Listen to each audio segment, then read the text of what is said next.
So I'm going to be reading Laws Concerning the Family.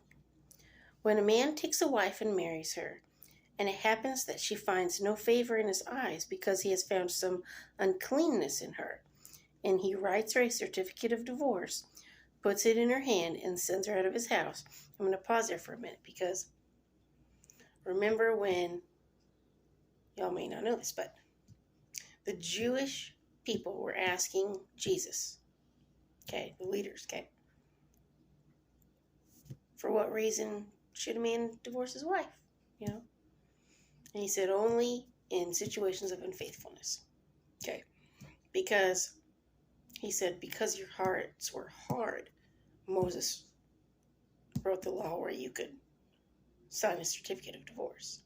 But he said how God planned it in the beginning, made male and female, and he said, let it be. He said, what God has joined together, let no man put asunder. Okay, so, alrighty. Puts it in her hand and sends her out of his house. When she has departed from his house and goes and becomes another man's wife, if the latter husband detests her and writes her certificate of divorce, puts it in her hand and sends her out of his house, or if the latter husband dies, who took her as his wife, then her former husband who divorced her must not take her back to be his wife after she has been defiled. So pretty much, let's talk about it is once she got another man, then, can't come back. For that is an abomination before the Lord, and you shall not bring sin on the land which the Lord your God is giving you as an inheritance. When a man has taken a new wife, he shall not go out to war or be charged with any business. He shall be free at home 1 year and bring happiness to his wife whom he has taken. So you bring happiness to his wife. No man shall take the lower or the upper millstone in pledge, for he takes one's living in pledge. If a man is found kidnapping any of his brethren of the children of Israel and mistreats or sells him, then that kidnapper shall die, and you shall put away the evil from among you. Take heed in an outbreak of leprosy, that you carefully observe and do according to all that the priests, the Levites, shall teach you, just as I commanded them, so you shall be careful to do. Remember what the Lord your God did to Miriam on the way when you came out of Egypt. When you lend your brother anything, you shall not go out into his house to get his pledge. You shall stand outside, and the man to whom you lend shall bring the pledge out to you. And if the man is poor, you shall not keep his pledge overnight. You shall in any case return the pledge to him again when the sun goes down, that he may sleep in his own garment and bless you, and it shall be righteous to you before the Lord your God. They're saying that because they used to give a garment in pledge. Okay.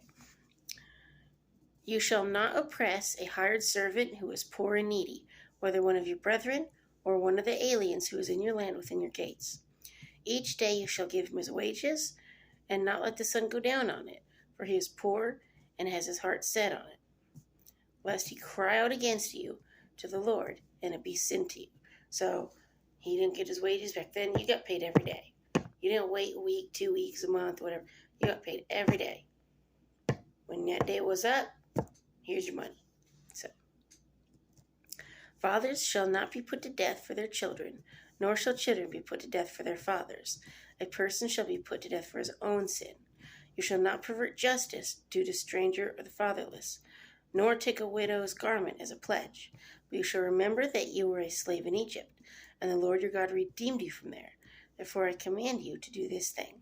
When you reap your harvest in your field, and forget a sheaf in the field, you shall not go back to get it. It shall be for the stranger, the fatherless, and the widow, that the Lord your God may bless you in all the work of your hands. So, they made provisions for poor people. They made sure that they had something to eat. When you beat your olive trees, you shall not go over the boughs again. It shall be for the stranger, the fatherless, and the widow. When you gather the grapes of your vineyard, you shall not glean it afterward. It shall be for the stranger, the fatherless, and the widow.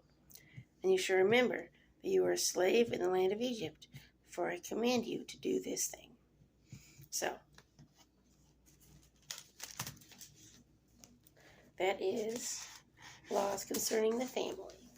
You know, they took care of their poor, they took care of, you know, what they needed to take care of, and that's how it should be. We should take care of what we need to take care of, you know.